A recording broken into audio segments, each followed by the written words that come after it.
famous lady again. Very famous lady. Her name was Rahab.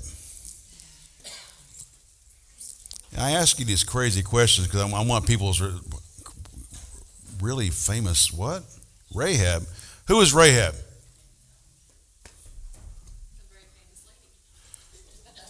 What's the Bible say about Rahab?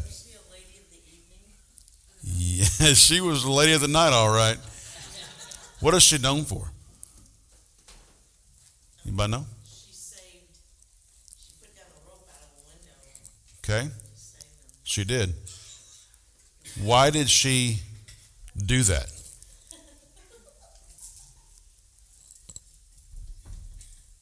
I'm going to separate you over there. I'm just teasing. I'm teasing. What is she? Okay, so why did she do that? Why did she let the rope down the wall? And who did she let the rope down for? Anybody remember? Sinners recognize men of God or women of God. Mm-hmm. What's that? It was, no, it was the two spies that, the two spies that Joshua sent in. So we're going to talk about Rahab tonight. We'll get into some more of these details. We'll kind of talk about this, and we will surely get through this with no problem. In the book of Joshua, in the second chapter there, we find the story about this famous woman named Rahab. She's so famous that she's not only in Joshua, but she's also in the first chapter of Matthew, and she's also in the book of Hebrews, chapter 11, which is known as what? The faith chapter. She's in Hebrews chapter 11, verse 31. Now, she was a harlot. Do you know what that means today, let alone back then? And she's named in the genealogy of Jesus. It's so bad, and it's not bad. It's so interesting. I guess I should use the correct language there. It's so interesting that a harlot woman be listed in the genealogy of Jesus when Adam's own daughters was not listed in a genealogy of creation. So there must be something about this woman that's important. And then she's listed in Hebrews chapter 11, verse 31. Why? All she did was let down a rope. Right? Think about what this woman did for a living.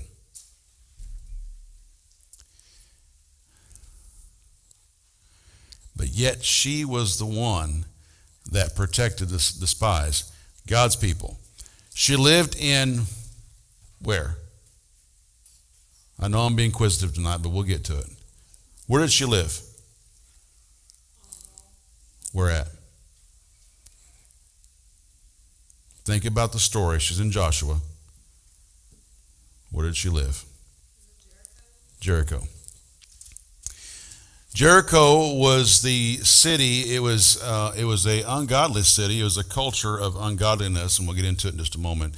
But the city walls were so wide that there were houses and roadways on the walls.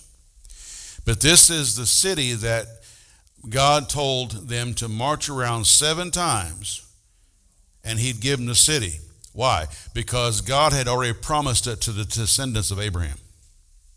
There's a reason for it, and we'll get into that in just a moment. All right.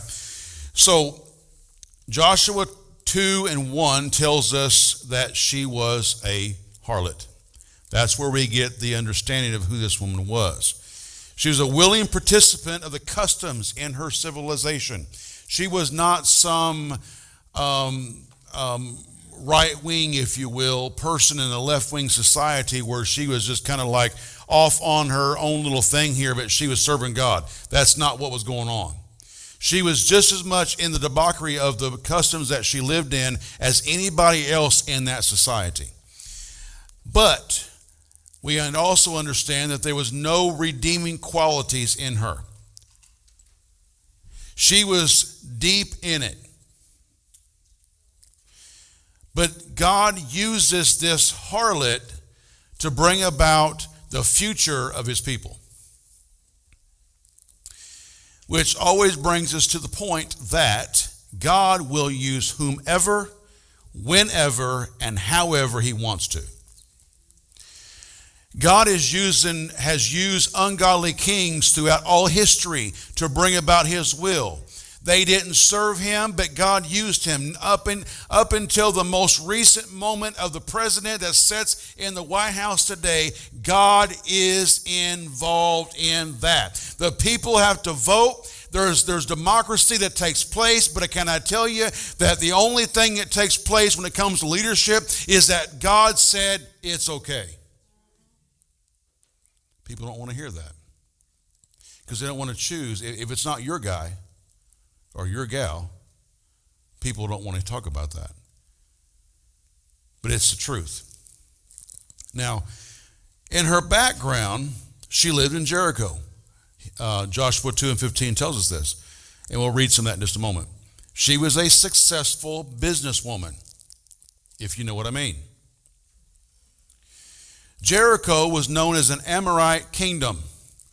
Now, the Israelites under Moses had destroyed the Amorite kings back in Deuteronomy chapter 20, verse 17. But this city was a province or a kingdom under those kings. Okay? So because they were promised, Abraham's descendants were promised the Amorite kingdom, they were promised Jericho because they were so full of evil that God had chose to destroy them. Now, in our postmodern society, we don't want to talk about God choosing to destroy somebody, do we? But there's some people and some, let's just say people, that refuse to do the will of God, refuse to understand God, refuse his grace, refuse his son, refuse, and they follow Satan as their leader. One day, if something don't change, God will destroy them. That's a just God. But see, Abraham was promised by God the possession of it as soon as the Amorite kings were conquered. So what's the historical setting here? Moses and the generations that refused the report of the Lord were dead.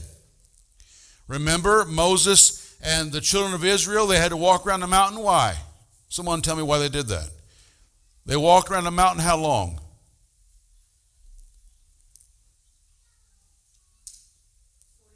40 years.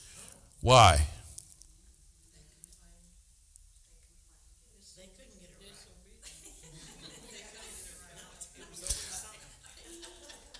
They did complain, but that's not why they had to walk around the mountain. What was it being disobedient to? Was that when they built the golden calf? Nope. That was Sinai. That was when they got the Ten Commandments.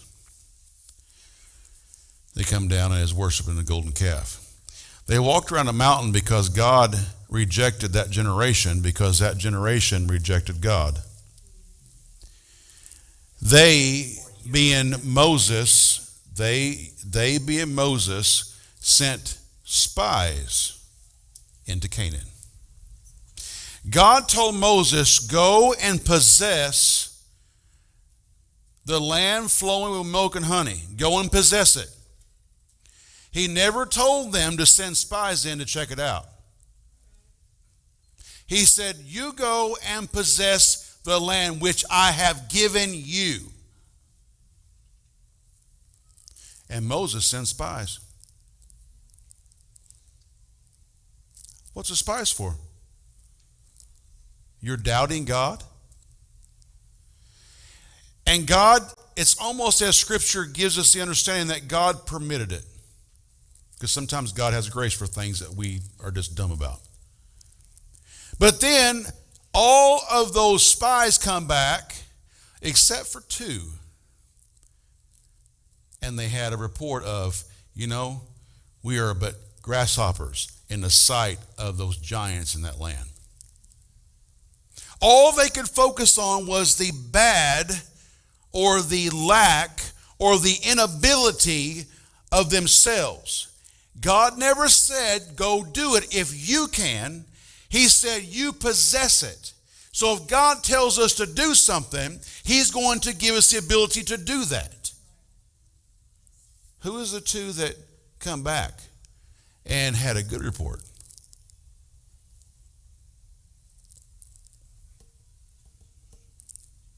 I'll give you one. Joshua. Who was the other one? Caleb. Guess who lived? Guess who lived? Joshua and Caleb. Why? Because they obeyed God. Guess what? They saw the same giants.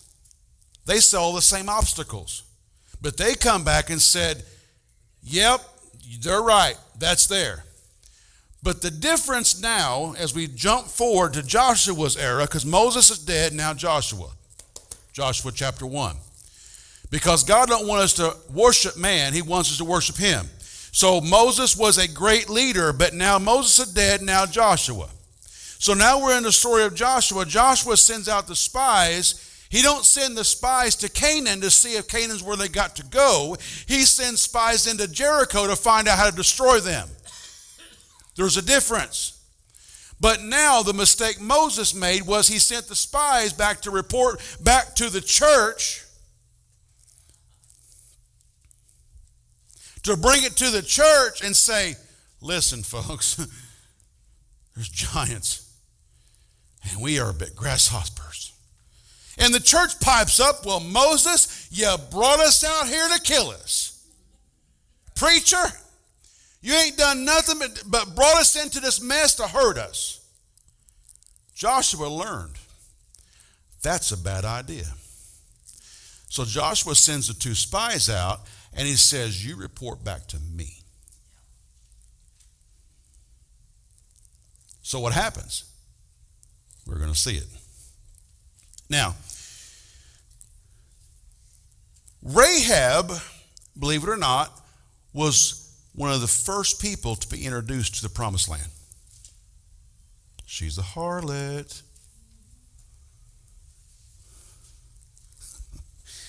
I don't know if you all getting this or not, but I've been in this and studying this. I'm seeing this, what's the word for it? I'm seeing the comparative there where we talk about, she got into the promised land and how could she have done that? But that's how God works. Sometimes he brings the most unlikely person up to get where they're going, and it's done for a reason, because Jesus was coming. Do you get what I'm getting ready to get what I'm telling you? Matthew 1, she is a descendant, or not a descendant, she is a ancestor of Jesus. If the spies had went into Jericho and destroyed Jericho, she would have been destroyed with them. But God guided the spies to the very lady that was a hitch pin to Jesus' return. She was the one. So God guides her, or God guides the spies to her. And we'll see. So they find unexpected kindness. Now let's read it. Joshua 2. Someone want to read the first 7 verses for me? Joshua 2, 1 through 7. Unexpected kindness. Remember, she's a harlot. Watch what happens. Not everybody at once.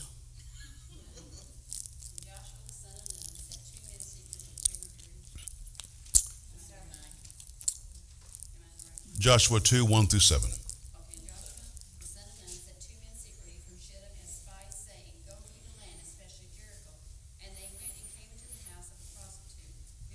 Rahab and lodged there. And it was told to the king of Jericho, behold, men of Israel have come here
Yeah, you're good. Am I good? Am I way past? You're way past Ruby Band. It's all right.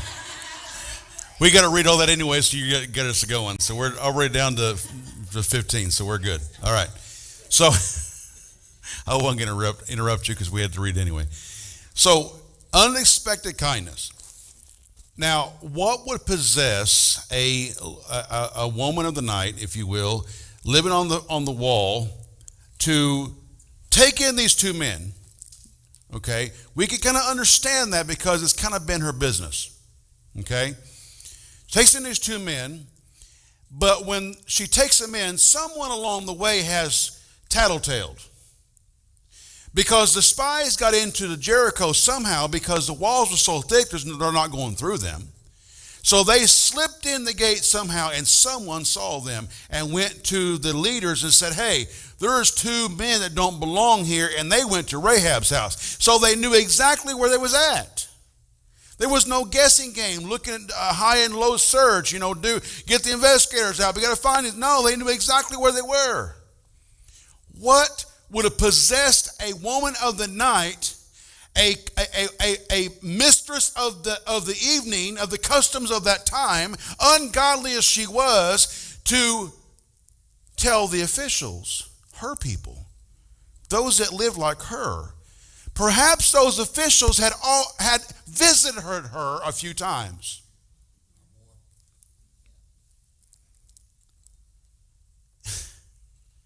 It's life, right?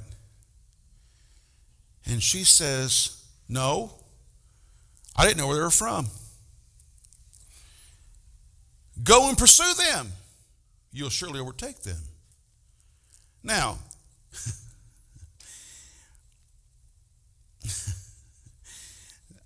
you had to think about this story for a moment. God used this woman, this professional, to hide his people that were there for his purpose under the guise of a lie.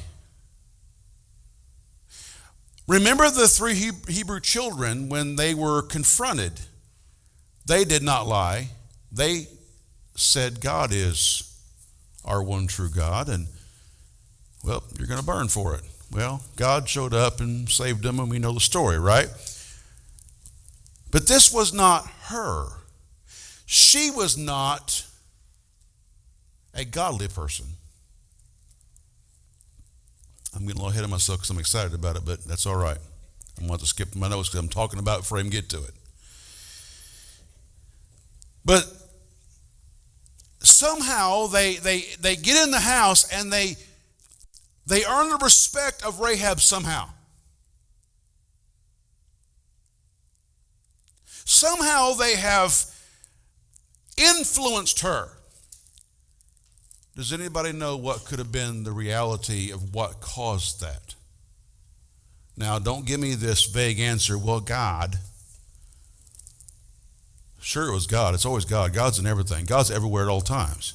He's involved in everything. It's up to us to choose to follow him or not. That's a different story. But what would have possessed this woman to have the respect of these men to the point where she stands against those that were coming for him and knew that they were there? Think about it. She could lose her life. She's just a prostitute. All they had to do was kill her. But she says no. Yeah, they were here, but they have gone. Where did she take them? What's the Bible say it took them? She read it. On the roof, under some sort of stalks, right? How many men do you think got hid there before? When the wife come a-calling. I'm sure Rahab's house was well known by all the women in the town. And when they couldn't find him, they knew where to go. How many men got hid there? We know this by her quick response of they got there, the officials come, and she's already got them on the roof under the flax. That's happened once or twice before. Did you have a ladder or rope? The rope was for the men, but that's my second thing. How Well, we don't know. It must have been enough to get over the wall. But what's the chances that she has this laid out on the roof, as the Bible says, and she's got it prepared because, remember, God has a sovereign will. And even though this establishment had been an ungodly establishment, God will use whatever, whenever, whoever he wants to accomplish his purpose. And so they show up, they're there, they're taken care of, and then it just so happens that she's got this rope. Now, if you look at the original here, the Hebrew says cord. There's a difference in cord and rope. A rope may be something like we use today, to pull somebody out with, just a woven, whatever. But this cord was understood to be a cord. Let me say I wrote it down here. I'm getting way ahead of my. Okay, I know it's there. The cord was of bright and many strands. So what we've understood in what I've read and studied about this is that cord is a representation or a type of first Passover salvation. When they put the blood on the doors, it was a shadow of that deliverance. The rope that she puts out, the cord she puts out, they go up by the rope, but the cord she puts out is what I'm talking about. The cord she puts out is a representation of the salvation that would pass. So when the spies went back to Joshua, they said, we made a deal with the woman, and she said, and when we come by, you'll know it by the cord. Does that sound familiar? And you shall pass by. The act of this one harlot saved her entire family from death. From one act of faith. The only reason why she's in Hebrews chapter 11, verse 31 is because of her one act of faith. The Bible does not praise or commend the lie. It doesn't focus on her lying to get this accomplished. It only focuses on her faith in God. Now, the Bible also tells us there that many in that place, or were understood there, that Jericho heard the stories of the Israelites conquering Sihon and Og, which were Amorite kings. They were an Amorite kingdom. And the power might go off. If it does, we'll lose the feed if we haven't already.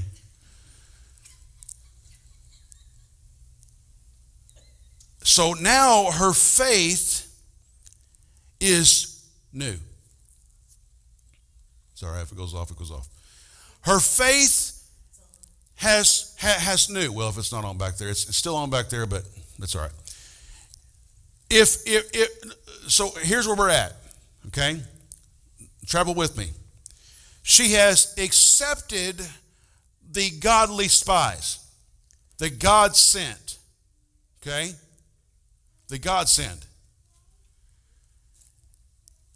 Because she's accepted this, now her faith is considered new. It's a new faith. Why? Because she said yes to the plan of God.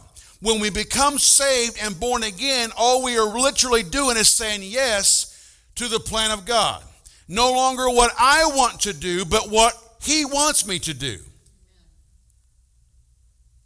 When she made this pact with them and hid them, I don't think for a second she was thinking, well, you know what, if I save them, if I hide them under the flax up there, or I hide all those guys at, and I've done this, I know how to do that.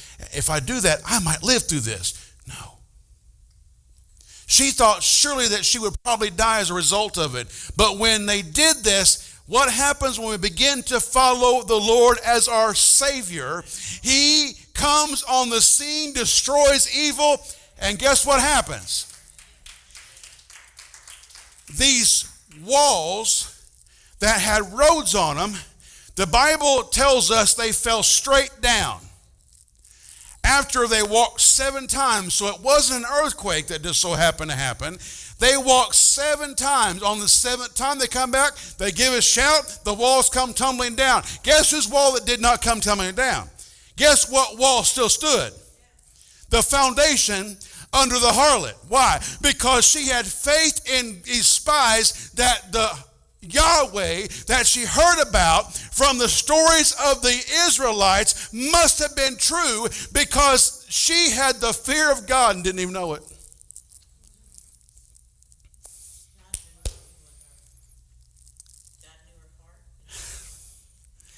That was exactly what I wrote down next, wherever it's at in the list.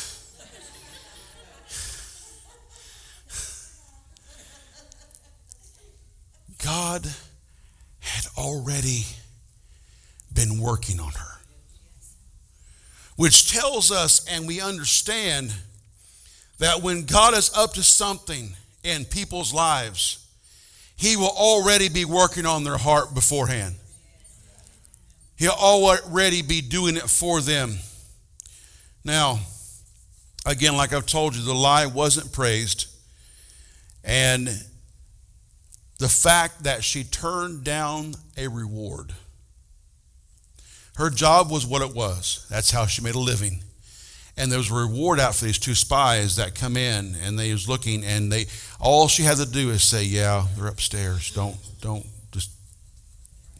She knew she had a better reward later on. How did she know that? She didn't know anything at that moment. She lived in an ungodly situation. How did she know it? Did she know what faith was? No one ever come and said, this is the Bible, thus says the Lord, ye shall live by faith, and faith. Well, I wrote down that God knew her heart. Yeah. And her heart was that of what. So does some preacher going to come along and tell anybody who God is? What you going to say, babe? I think that she may not have understood She didn't. their God, but she knew their God was able to save her and her family, and that may be why From- she requested for that instead of anything else. That was worth more than money to her. Yeah, and that's exactly where the value was, is where she put her trust. Okay, and that's right. That's right. So there's an amazing expression of the faith that transpires here. She hides him quickly, like I said. She had a long rope ready. I mean, you think there's anybody else on the wall that had this all put together just so? Do you think the spies showed up at her house by chance? She might have had it ready for her own escape if she needed to get out of town. Showed up there for some reason. You're not prepared for just by chance.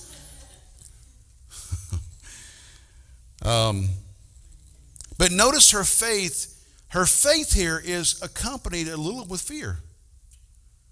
And it's okay.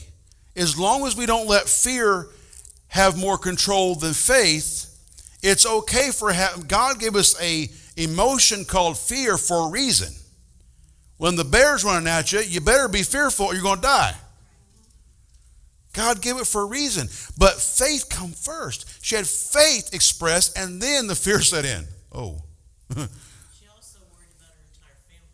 It wasn't just Yeah. She was thoughtful of, yep, you're right. She mentioned them all.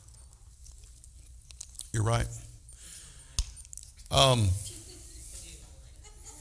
And as a result of what she's done here, now the spies make the oath. We've read the oath, right? They make an oath, you do this, display the cord, which again, come back to the cord, it was a representation. And according to the Hebrew understanding, it would have been colorful, bright, woven threads used for decorations. That would have been the cord used here.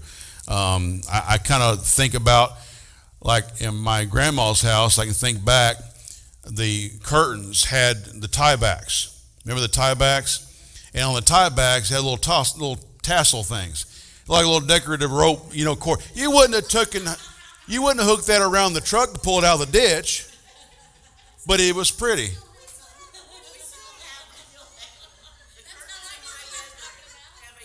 Well, I said when I remembered Grandma.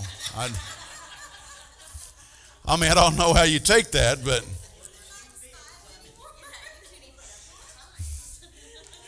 I know you still can buy those things.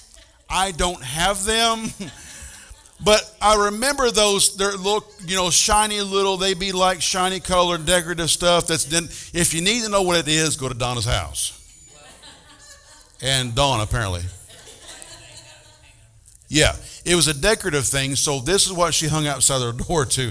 Y'all crazy over there.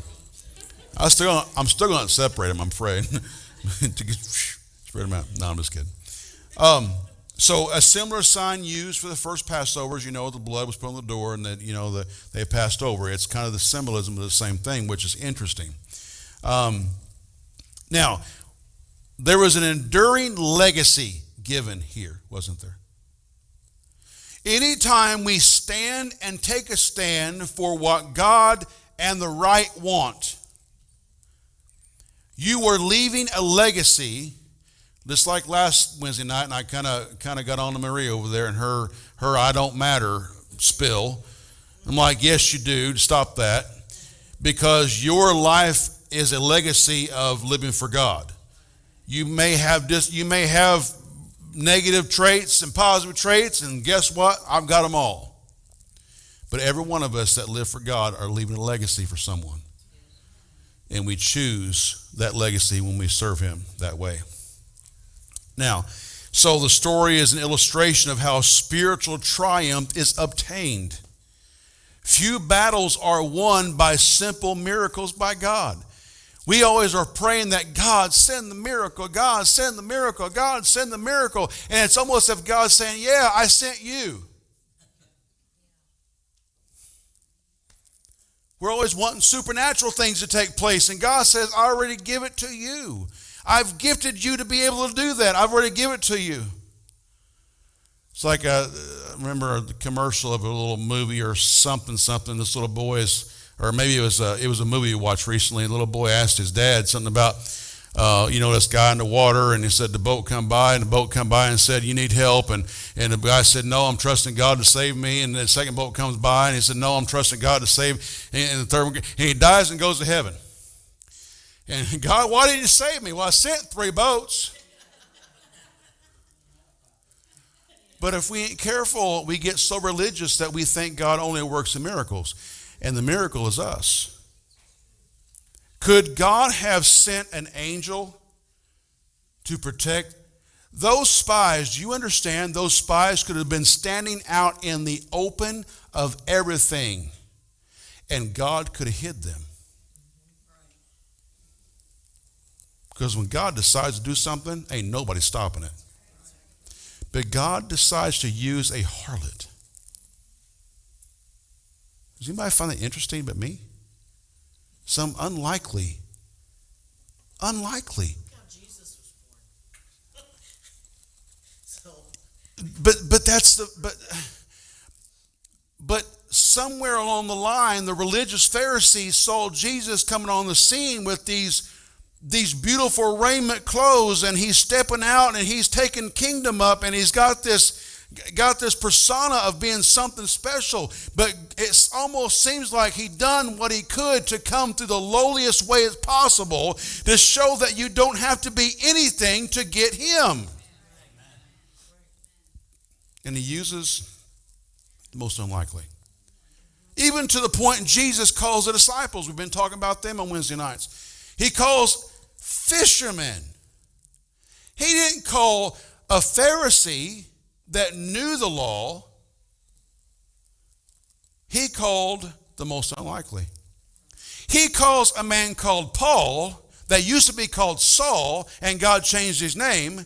He was a Christian killer, and God said, you will preach. Because God uses the most unlikely characters. And aren't you thankful that he does that? I'm a testimony of that. Now, I'm a testimony of not being anything, but God made me something, as well as all of you, right? Her story, he demolished the walls and didn't destroy her home, which is a testament of that legacy. That had to be spoken of for a long time. Let's just face it. Can you imagine the stories that went around? You know, I heard about these two guys that went and they found refuge in the harlot's house at Jericho. You know, Jericho that was knocked down a couple weeks ago. And you know what happened? I heard that she believed in a God she never saw before, and everything around her fell down. It was the craziest thing ever, and everybody died except for her and her family. Isn't that crazy? You knew it had to be talked about for years. Let's face it, if the courthouse here in town fell down in rubble straight down and the secretary in the middle of the courthouse was still sitting at her desk and unharmed, you would talk about it for years. Now, I'm being exaggerative there, but I'm giving a point. It made an impression to the surrounding area, which always happens when God does something miraculous and brings deliverance. Many will know, and he'll get the glory. Now, her story is a powerful example of faith. Yet never again is she mentioned in the Old Testament. Not again. Until she gets to Matthew. And she's displayed as one of the ancestors of Jesus himself. All we know is that historically it's been said that she lived beyond that moment. She lived with godly people. And she stayed the person of faith that she said that she proclaimed to be. She changed. She never went back. She changed. She no longer did what she used to do. Because when God does something in your life, he will not leave you the same.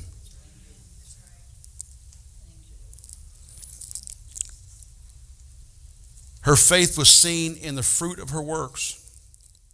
James 2:26 tells us that faith without works is dead. She is listed in Matthew 5:1 as the part of the genealogy of Jesus. And she's highly unusual in the fact that she was listed in a Hebrew genealogy at all. Like I told you already, she didn't even show,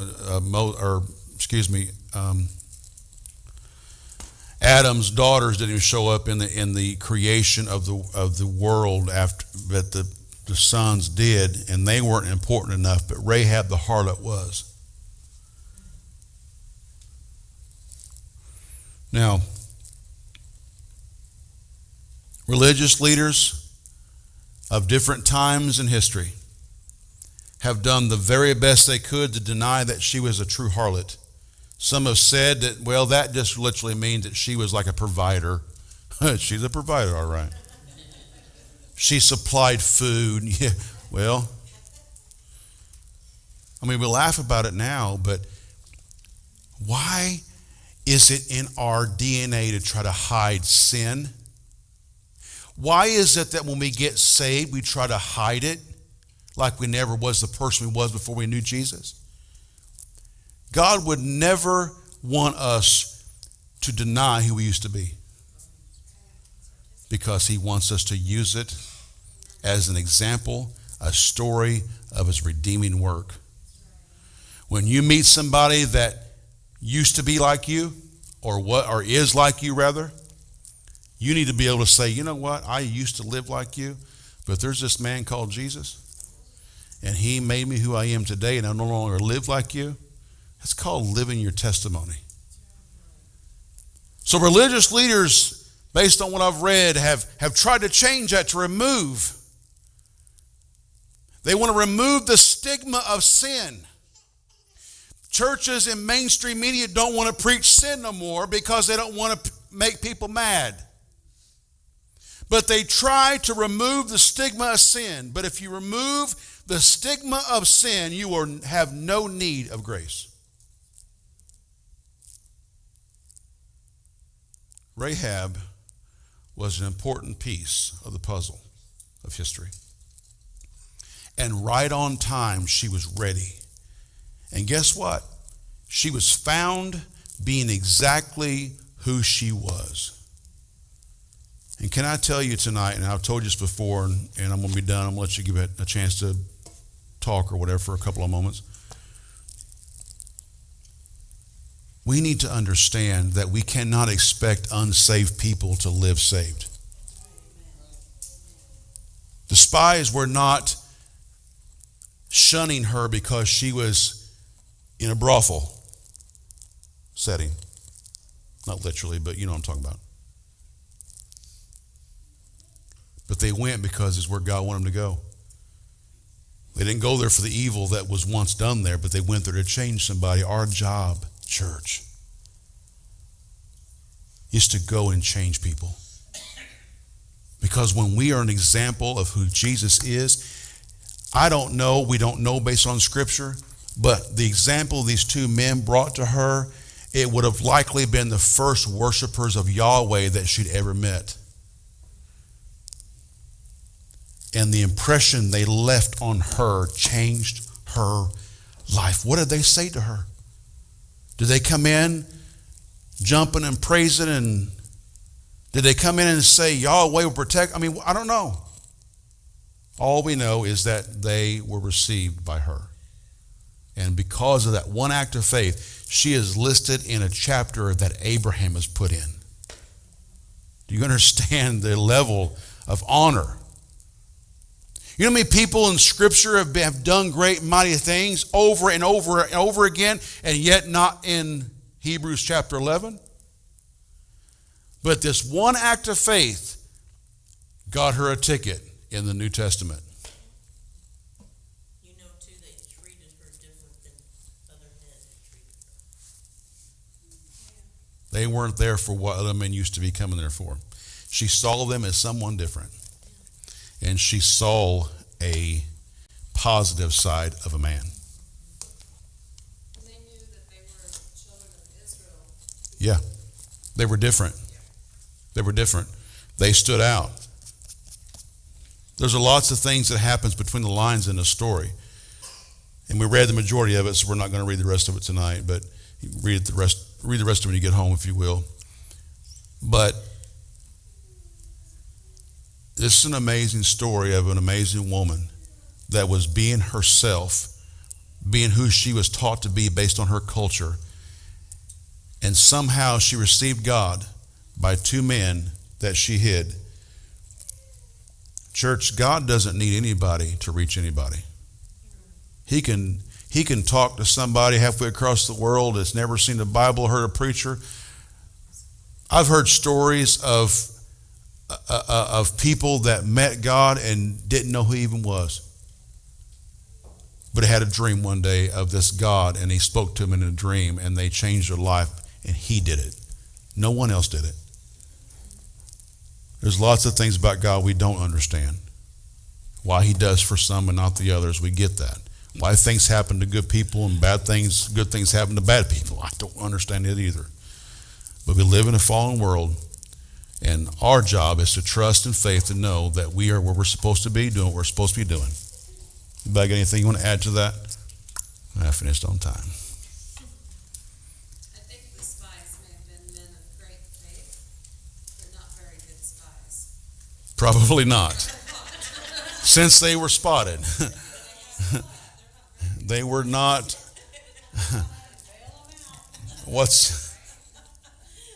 That's a good point. I didn't think about that. So they had to go to a professional to help them. Yeah. The professional that knew how to hide them. I mean, we don't know. You know, I don't know that they knew who she was, but maybe they asked around, you know. I don't know. How'd they find her? We don't know. I thought the houses had markings or something that they were known. When I lived in Europe, it was that way. There's certain sections of town that they were all in it, but it wasn't around this time when. Well, sure. I was going to say, Donna, if you remember that time frame, then But they would have markings, or they would have a flag, or they would have something yeah, she looks pretty good, don't she? showing, you know, that was a house of really people. You don't look a day over 1,200 years old. It was the tassels. Yeah. The tassels. That's where the cords came from. That was too much. That was too much. Anybody else got anything you want to add?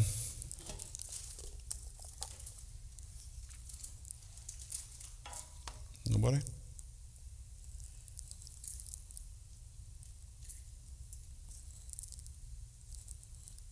Really?